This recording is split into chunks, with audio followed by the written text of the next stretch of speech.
जिसके भी घर का बच्चा गया दुख की बात है और उसको कहीं से भी अच्छा नहीं कहा जा सकता। और ये सबके जिम्मेदार राजनीतिक लोग हैं और जो तथाकथित मुस्लिम नेता हैं वो हैं। तो उनको मालूम है कि मस्जिद के नीचे तथाकथित मस्जिद जो है उसके नीचे क्या है। मैं भी जैसे काशी में वहाँ पर जो पान था उसको पानी हटाया गया तो भोलेनाथ प्रकट हो गए। अब ये लोग काटो तो खुद, पर अभी कहीं दावा ही नहीं दायर कर सकते। और दावा दायर कर तो हम गुम्मा बरसाएंगे, हम गोली चलाएंगे, हम बाण फूक देंगे। तो जब ये साबित होने को बताती है कि मंदिर तोड़कर मस्जिद बनाई गई तो सब bill bill bill bill bill. और जितना मुस्लिम अन्याय कर रहे हैं और जितना हमको रोक रहे हैं उतने हिंदू राष्ट्र का मामला बढ़ता है। पर इसमें तो कोई शक नहीं है कि उनके अधिकार जो गैर हिंदुओं के, तो अपनी कमी छिपाने के लिए मेरा गिरबान में जाके मेरा गिरबान बहुत साफ। नमस्कार, आज हमारे साथ मौजूद हैं हरिशंकर जैन जी। हरिशंकर जैन जी का व्यक्तित्व क्या है उनके बारे में बताने की हमें कोई आवश्यकता नहीं है। विश्व विख्यात व्यक्तित्व है। अभी हाल ही में जो संभल में घटना घटी उसके लिए हम विष्णु शंकर जी और हरिशंकर जी दोनों लोगों ने इस राष्ट्र को एक अच्छा मार्गदर्शन देने के लिए कुछ चीज़ों का वो व्याख्या किया। लोगों को व्याख्या पसंद नहीं आ रही है या आ रही है या नहीं आ रही है, संभल जैसी घटनाएं क्यों हो रही हैं, इन सारे मुद्दों को जानने के लिए हमारे साथ आज मौजूद हैं हरिशंकर जी। हरिशंकर जी, बहुत बहुत स्वागत है आपका हमारे न्यूज़ चैनल पर। सर, हम जानना चाहेंगे कि ये अभी हाल ही में संभल में घटना हुई, इसमें याचिकाकर्ता आप ही हैं। आपका इस पूरे प्रकरण पर क्या कहना है? देखिए, सबसे पहली बात मैं कहना चाहूँगा कि जो घटना हुई वो बहुत ही दुखदाई है। किसी का मरना किसी भी रूप में अच्छा नहीं कहा जा सकता और कोई सभ्य समाज में गोली बंदूक की बात या किसी आंदोलन में कोई मरे इसको स्वीकार नहीं कर सकता। वो नवयुवक भड़काए गए थे, उनको राजनीतिक कारणों से बलि का बकरा बनाया गया और आहुति में झोंक दिया गया। उनके प्रति मेरी संवेदना है। जिसके भी घर का बच्चा गया दुख की बात है और उसको कहीं से भी अच्छा नहीं कहा जा सकता। और ये सबके जिम्मेदार राजनीतिक लोग हैं और जो तथाकथित मुस्लिम नेता हैं वो हैं जो नवयुवकों को चढ़ा कर आगे करके अपनी रोटियां सेकी हैं। वास्तव में कोई भी बात उसमें ऐसी नहीं थी जिससे मुसलमानों को घबराने की बात हो या मस्जिद के खिलाफ कुछ हो रहा हो। ये सोच कर, ये देख कर कि हरिशंकर जैन है, इन्होंने काशी का कर लिया, ये कर लिया, ऐसा ना हो कैसा हो जाए। बिना दावा पढ़े हुए, बिना केस समझे हुए उग्र हो गए। एक भड़काऊ कार्रवाई हो गई, किसी ने करवा दिया कि वहाँ मस्जिद की खोदाई हो रही है और सब बिल्कुल जिसको सामने देखा ईटा पत्थर गुम्मा गोली बंदूक शुरू हो गई। वास्तव में उनको मालूम है खुदाई हुई नहीं हुई एक अलग चीज़ है, पर उनको मालूम है कि मस्जिद के नीचे तथाकथित मस्जिद जो है उसके नीचे क्या है। मैं भी जानता हूँ, वो भी जानते हैं और वो नहीं चाहते कभी भी कि खुदाई हो तो उससे असलियत सामने आ जाएगी, सच सामने आ जाएगा और हमारा ये कि सच साबित हो। पर यह बात अलग है, उस दिन जो हुआ वो बिल्कुल भी खुदाई से या किसी प्रकार का मस्जिद बारे कुछ भी नहीं था। सिंपल सी बात थी, अगर कोई दावा पढ़ लेता और उनके वकील या जो उनके बुद्धिजीवी हैं, मुल्ला मौलवी हैं, दावा पढ़ के समझ लेते पूरी बात, तो इसलिए घटना नहीं होती। दावे में केवल इतनी सी बात थी कि ऐसा ही प्रोटेक्टेड मॉन्यूमेंट है, ये हरिहर मंदिर था पुराना, हमारा कहना है बाबरनामा में जिक्र है, आपका आईन अकबरी में जिक्र है, गजेटियर में है और इस तरह से ऐसा ही प्रोटेक्टेड मॉन्यूमेंट है। 1875 की एसआई की रिपोर्ट है और 1920 का नोटिफिकेशन है और एसआई को कब्जे से बेदखल कर दिया गया। एसआई को घुसने नहीं दे रहे हैं।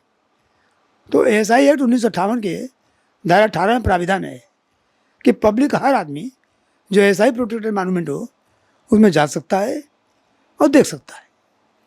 तो ये दावा इस बात का था कि एसआई को उसका कब्जा दिलाया जाए और हमको एज ए सिटीजन वहाँ जाने की इजाज़त दीजिए, केवल इतनी बातें थी। और एडवोकेट कमिश्नर हर सिविल सूट में जो सूट दाखिल होता है उसमें प्रक्रिया है, आर्डर 26 रूल 9 कि आज की स्थिति क्या है दावा दायर करते समय वो देख ली जाए। क्योंकि आज मैंने मान लीजिए लिखा कि वहाँ फला चीज़ है और कल दावा पढ़ के आपने हटा दिया, तो हम ले जाके दिखाते हैं कि आज दावा दायर करने के दिन ये चीज़ें यहाँ मौजूद हैं। उस समय एडवोकेट कमिश्नर अगली पार्टी को यानी प्रतिवादी को नोटिस देता है और उनकी प्रेजेंस में प्रेशर का मायना होता है और रिपोर्ट कोर्ट में आ जाती है। न इसमें खुदाई होती है, न इसमें किसी प्रकार की कोई इंक्वायरी है। जो चीज़ सामने दिख रही है केवल, जैसे मान लीजिए 2 पिलर हैं, 2 पिलर में कोई चित्र दिख रहा है तो लिख दिया चित्र है, नहीं दिख रहा है तो कोई बात नहीं, या जो वॉट एवर द सिचुएशन, चित्र की बात नहीं कर रहा हूँ, जो भी सिचुएशन है। जैसे काशी में वहाँ पर जो पान था उसको पानी हटाया गया तो भोलेनाथ प्रकट हो गए। अब ये लोग को काटो तो कौन नहीं, तो उन लोग का कुछ किया नहीं था कि माना करना तो पानी हटवाया। तो यहाँ भी कोई कार्रवाई नहीं हो रही थी, पर चोर की दाढ़ी में थी इनको भी लग रहा था कहीं कुछ मिल ना जाए, भाई कुछ नहीं है तो नहीं मिलेगा और कुछ है तो रहेगा, उसको रोक नहीं सकता, आज नहीं तो कल मिलेगा। तो उनको भड़का दिया गया। और दावे में अभी कहीं भी न मैंने पूजा का जगह मांगा है इस दावे में, और न मैंने कहा है, वो सोच रहे कि आगे कहेंगे। अब आगे मैं क्या कहूँगा, मैं क्या करूँगा, ये तो बात की बात है। क्योंकि मैंने 1 साल तक पूरा अध्ययन किया है। अध्ययन करने के बाद, रिसर्च करने के बाद जब बिल्कुल इस बात पर संतुष्ट हो गया, जिसको आप लोग कुछ लोग वर्ड में कहते हैं मुतमईन हो गया कि यह मंदिर तोड़ कर बनाई गई है और आज मंदिर का अवशेष वहाँ मौजूद हैं और नीचे सब कुछ तय खाने में सब कुछ मौजूद है, तो मैं बड़ी जिम्मेदारी के साथ सारे तथ्य को लेकर दावा जाएगी। तो ठीक है, हमको आज नहीं तो कल, अल्टीमेटली एम तो ये है कि मंदिर था, मंदिर रहे, मंदिर मिले। पर इस दावे में जोर दे रहा हूँ, इस दावे में इसकी कोई बात नहीं थी, केवल एसआई की बात थी, वो आने जाने की हमको इजाज़त दी जाए। इस बात को न उनके वकील ने समझा, न उनके नेतागण ने समझा, और जितने राजनीतिक नेतागण हैं सब ने ले उड़े, सब ने उसको जबरदस्ती दे दिया मंदिर, जैसे मस्जिद में कब्जा होने जा रहा है। तो ये जो भ्रम फैलाया गया, इसे जो 5 जाने गई या जो भी गई वो अशोभनीय करते हुआ, वो बहुत ही दुख की बात है। सर, विपक्ष का एक आरोप है, आरोप क्या, उनका कहना यह है कि जब 1992 में बाबरी ढांचा गिराया गया तो उस समय जो कानून बना, क्या अब जो भी स्थिति जिस भी उसकी है मंदिर या मस्जिद की वो वैसे ही रहेगी, तो उस कानून को कोर्ट हमेशा अनदेखा क्यों कर देता है आपकी याचिका पर? देखिए, पहले मैं बता दूं, ये मामला काशी में उठा था।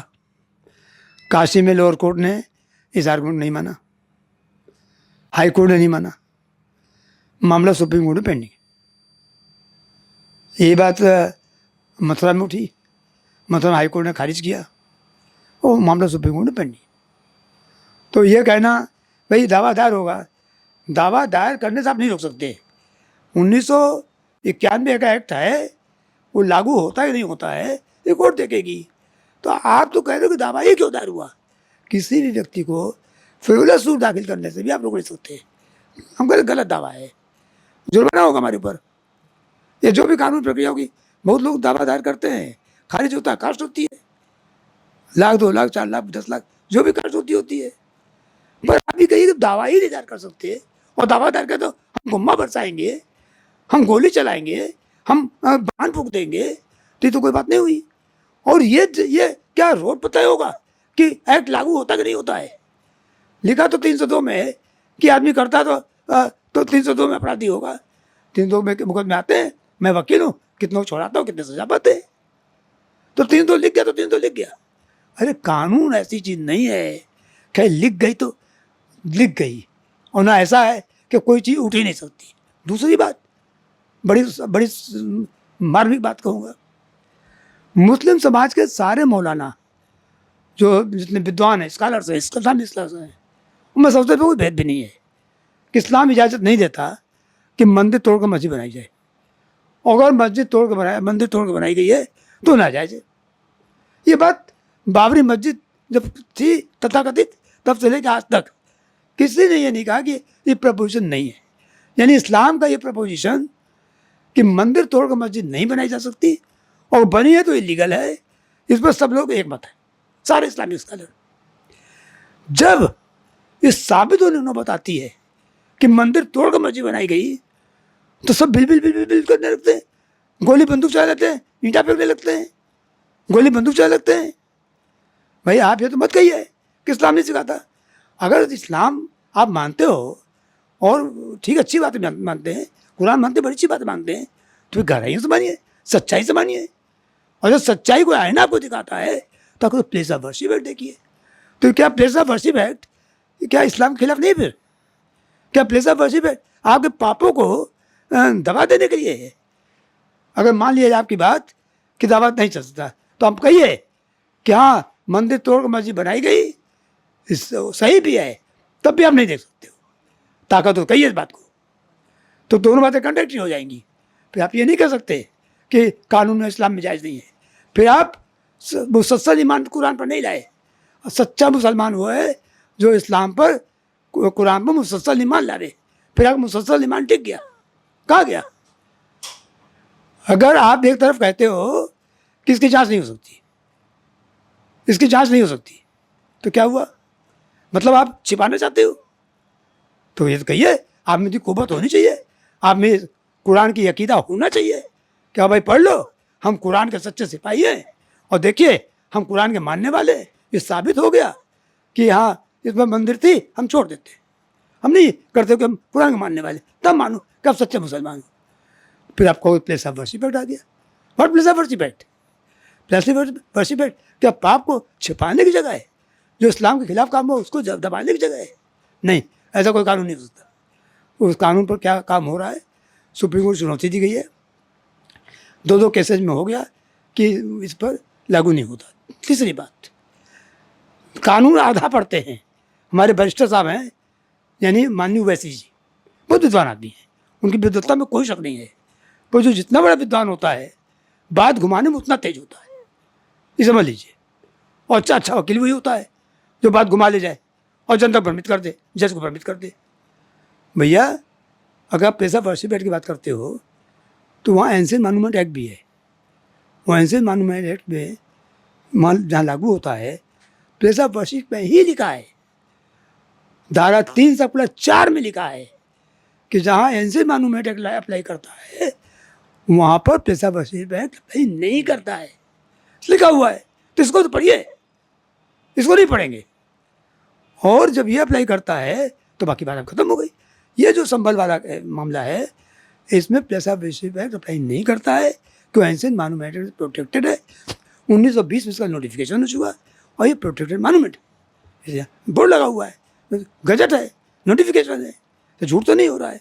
सर एक सवाल ये उठता है कि जब हम हिंदू राष्ट्र की बात करते हैं, हरिशंकर जैन जी जब ये कहते हैं कि बाबा बागेश्वर धाम जी एक यात्रा निकाले हुए हैं कि इस देश को हिंदू राष्ट्र होना चाहिए, तो सर वो हिंदू राष्ट्र की परिकल्पना है क्या?